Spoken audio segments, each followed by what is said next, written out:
विश्वामित्राची ही मागणी ऐकून दशरथाला अतिशय खरं म्हणजे राग आला. त्याचा राग शांत करण्यासाठी वसिष्ठांनी शेवटी मध्यस्थी केली.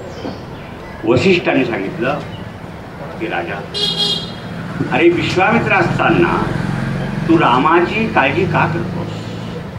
तुला माहित आहे का विश्वामित्र खरा मूळचा क्षत्रिय आहे, परंतु त्याने ब्रह्मर्षी हे पद अतिशय तपश्चर्येने प्राप्त केलेलं आहे.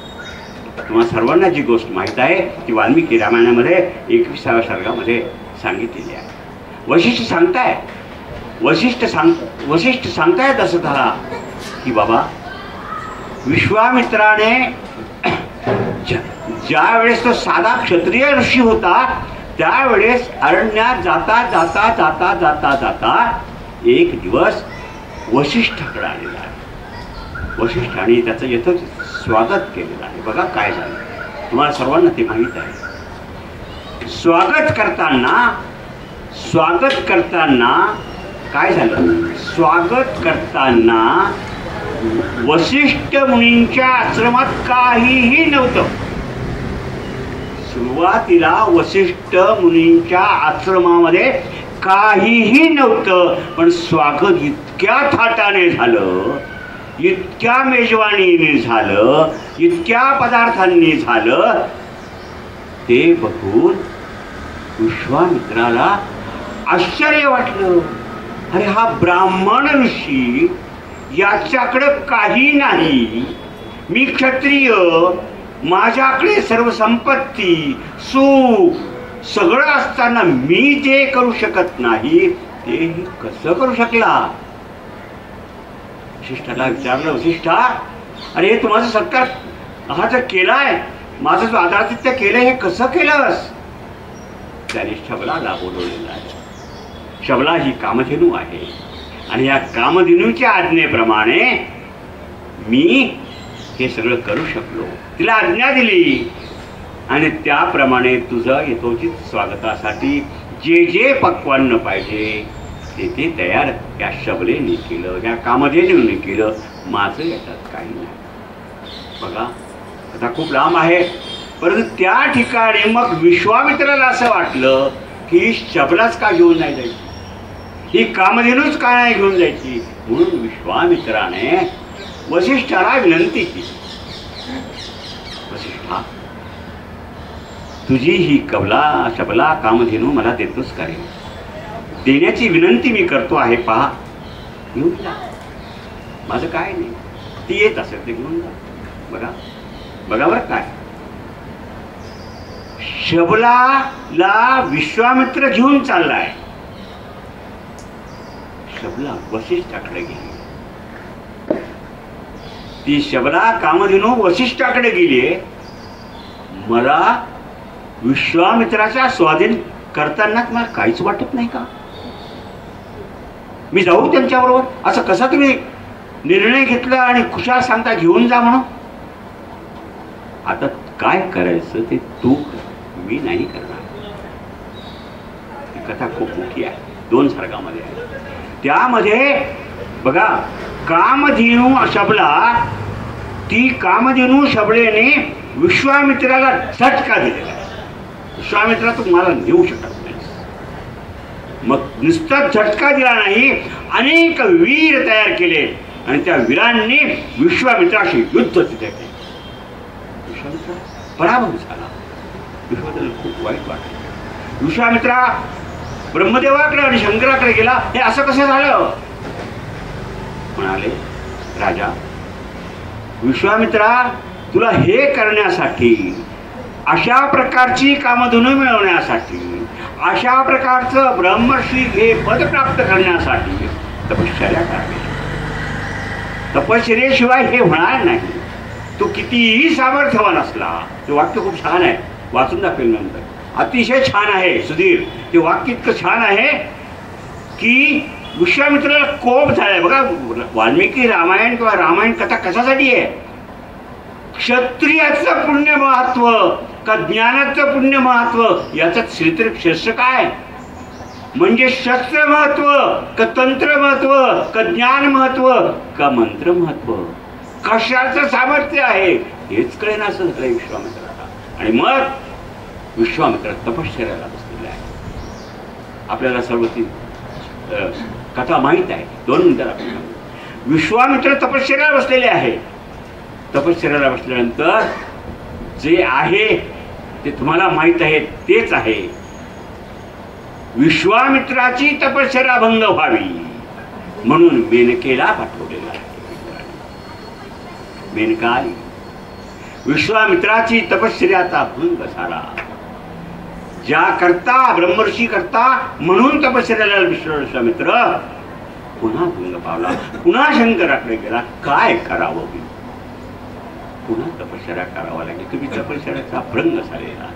आता अशी तपश्चर्या कर की अशा कितीही मेनका आल्या कितीही अप्सरा आल्या तर तुझ्या तपश्चर्यामध्ये भंग होणार नाही. अशी तपश्चर्या कर. तुझ्या तपश्चर्याचा मोड होणार नाही. तपश्चर्याचा भंग होणार नाही. अशा प्रकारची तपश्चर्या जर केली तरच तू ब्रह्मर्षी. पुन्हा पुन्हा कोण आली? मेनका नंतर पुन्हा रंभा आलेली आहे. तपश्चर्याला बसलेले आहे. विश्वामित्राचे हा नाही तू नाही. तपश्चर्याचा भंग झाला. आणि मग तो शंकराकडे आणि ब्रह्मदेवाकडे गेला. आणि मग ब्रह्मदेवाला म्हणाला आता तरी मला ब्रह्मर्षी द्या. आता फक्त एकच आट आहे. तू अजून एक तपश्चर्या कर आणि एक तपश्चर्या केल्यानंतर मी स्वतःहून तुला ब्रह्मर्षी बनते. आणि पुन्हा म्हणजे तिसरी तपश्चर्या केली आणि मग ते ब्रह्मर्षी प्राप्त झाले. अशी कथा वसिष्ठाने दशरथाला सांगितली. आणि मग वसिष्ठ दशरथाला सांगतायत बाबा विश्वामित्र सुद्धा सांगताय की रामाला दे तर तू नाही करू शकत नाही. व त्यांच्या आज्ञेचं पालन करणं हेच कर्तव्य आहे. कुठल्या कुळात जन्माला आल्या? हे कुळ कुठलं आहे? हे विश्वाकू कुळ आहे. हे कुळ प्राण जाये पण वचन न जाये ह्या पद्धतीचं चालतंय.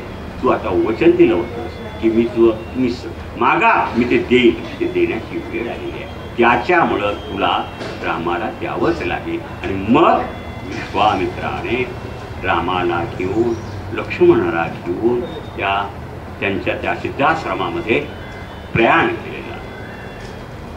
प्रयाण करता करता करता अरण्य चालू झालेला. एक अतिशय घनदाट असं अरण्य लागलेला. अतिशय उजाड अतिशय घनदाट असं अरण्य लागलेलं आहे.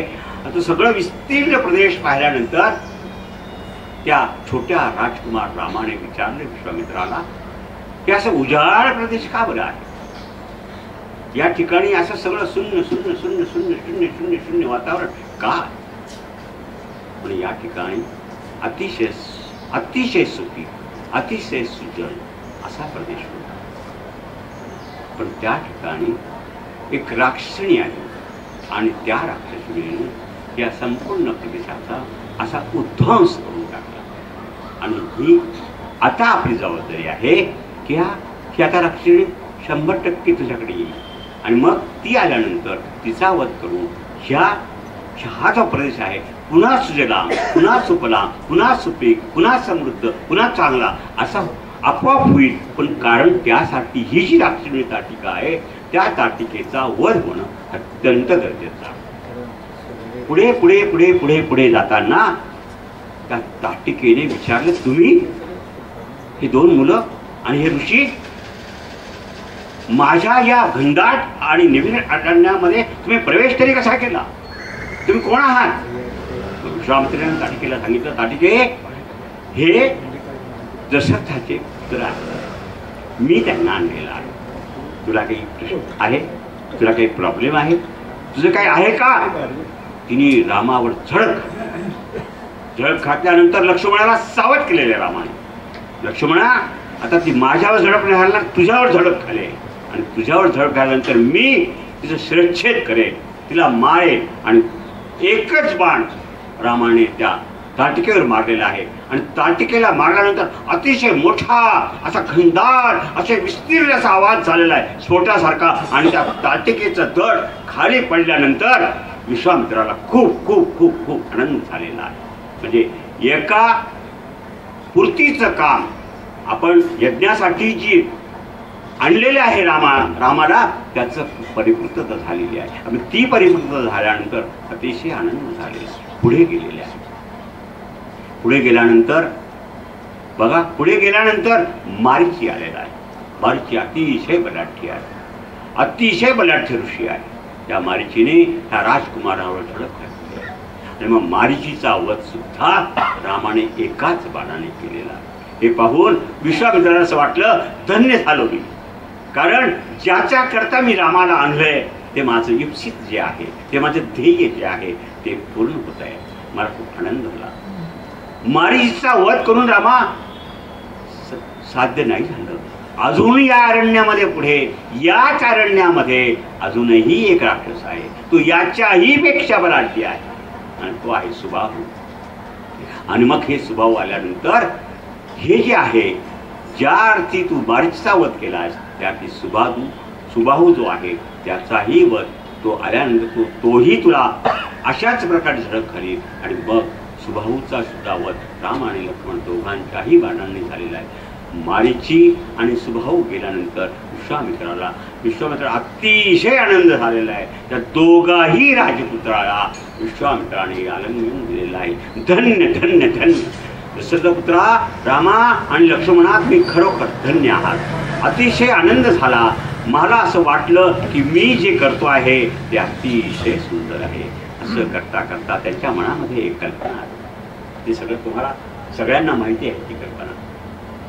अरे 15-16 वर्षाचा राम, 15-16 वर्षाचा हा लक्ष्मण, आणि त्याने एवढ्या बलाढ्य सुबाहू आणि मारीचीचा एकाच बाणामध्ये वध केला. ज्या अर्थी त्याने असं केलं, ज्या अर्थी त्याने असं केलं त्या अर्थी मला असं वाटतं म्हणजे तो स्वगत येते. मला असं वाटतं की प्रभू रामचंद्र हे काय करतील आहे का नाही सगळे जागे.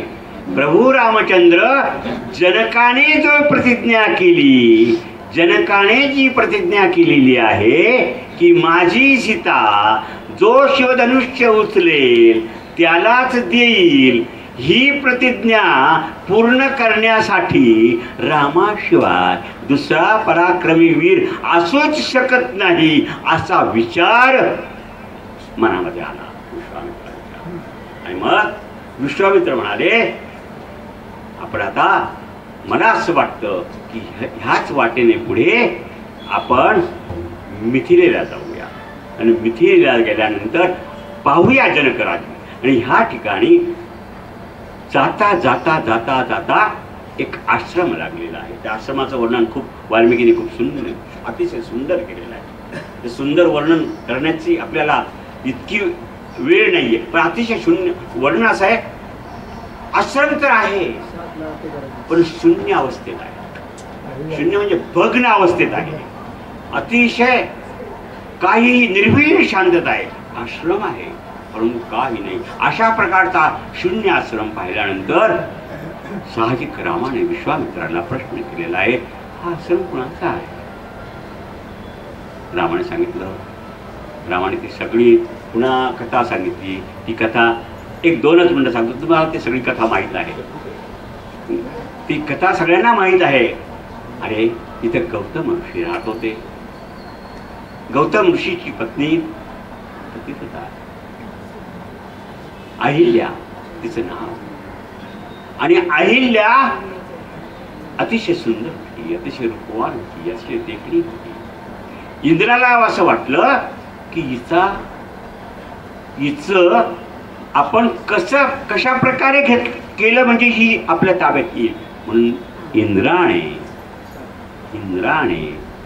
गौतम ऋषी बाहेर गेल्यानंतर ही कथा सांगतायत. विश्वामित्र त्या शून्य आश्रमाची कथा रामाला सांगतायत. अरे बाबा, गौतम ऋषी बाहेर गेल्यानंतर इंद्राने गौतमाचा वेश धारण केला. इंद्राने गौतम ऋषीचा वेश धारण केला, देह धारण केला आणि अहिल्याच्या समोर आला. अहिल्याला वाटलं आपलीच पती आहे. काही वेळाने रामा त्या ठिकाणी प्रत्यक्ष गौतम ऋषी स्नान संध्या करून पूजा करून आलेले आहे. आणि आल्यानंतर ते पाहतात हे काय. इंद्राला तर शाप दिलाच दिला, इंद्र पळून गेला. इंद्राला तर शाप दिलाच दिला. आपल्या पत्नी अहिल्याला सुद्धा शाप दिला की तू 1000 वर्ष याच ठिकाणी शिला होऊन पडशील. आणि मग असं काय करता, मी काहीही केलं नाही, माझी याच्यात काहीही चूक नाही, तुम्हीच आहात असं गृहीत धरून मी जर प्रणय क्रीडा केली असेल तर दोष माझा कसा आहे. ठीक आहे, मी तुला एक उशाप देतो. मग त्याने त्या अहिलेला एक उशाप दिला.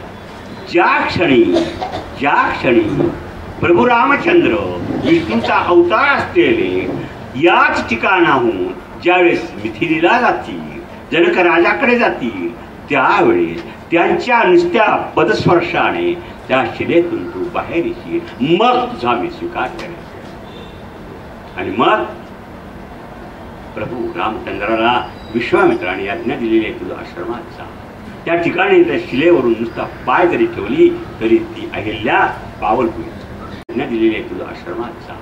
त्या ठिकाणी त्या शिलेवरून नुसता पाय जरी ठेवली तरी ती अहिल्या पावन होईल.